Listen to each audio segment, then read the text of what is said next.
Ladies and gentlemen, Joel with Real Broker coming at you with another video, and today we're going to talk about the proper way to price property. So if you guys are ready, let's get straight to it.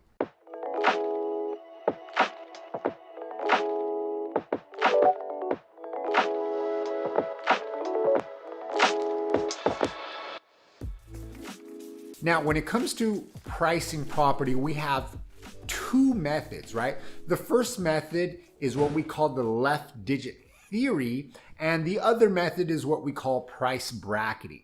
Now, most of you guys are probably aware with the left digit theory, and this was something that came up in the retail world that tricks the brain to make it seem like the dollar amount is less than what it actually is. So for example, instead of pricing something for $2, you would price it $1.99. The brain sees the leftmost digit, the 1, automatically it's less than 2, therefore it becomes cheaper, right? This is the left digit theory. Now, the only problem with that is that when it comes to selling real estate, it's not retail, right? We're talking about something completely different that needs a new, more up-to-date strategy, right? So whenever you guys see a house listed for $499,000, this is the wrong way to do it. And I'm going to share with you guys why and what are some of the drawbacks of not pricing your house using the price bracketing method. Now, the way that people search for homes nowadays is a lot different than they used to 5, 10, 15 years ago, right? Think about it.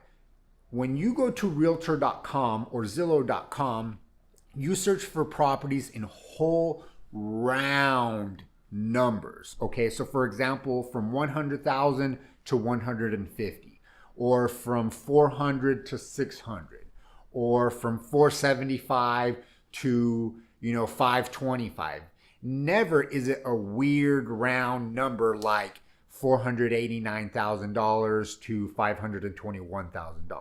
That's odd. We just don't work that way as humans.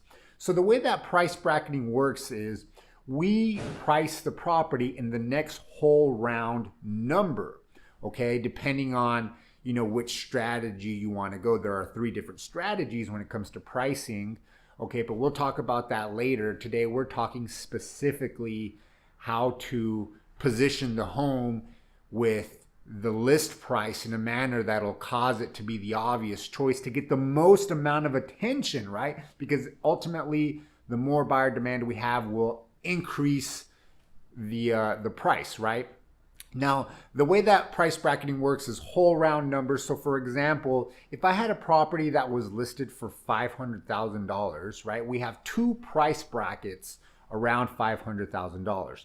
The first price bracket is from 475 all the way to 500. The next price bracket is 500 all the way to 525, right? So we have 475 to 525 with 500 right in the middle. Okay, so if we have a property that's 500, but we price it $499, guess what? Only people in the 475 to 500 bracket are going to see it. We're missing out on a whole pool of other buyers, right? People searching from 500 to 525, they're not seeing it.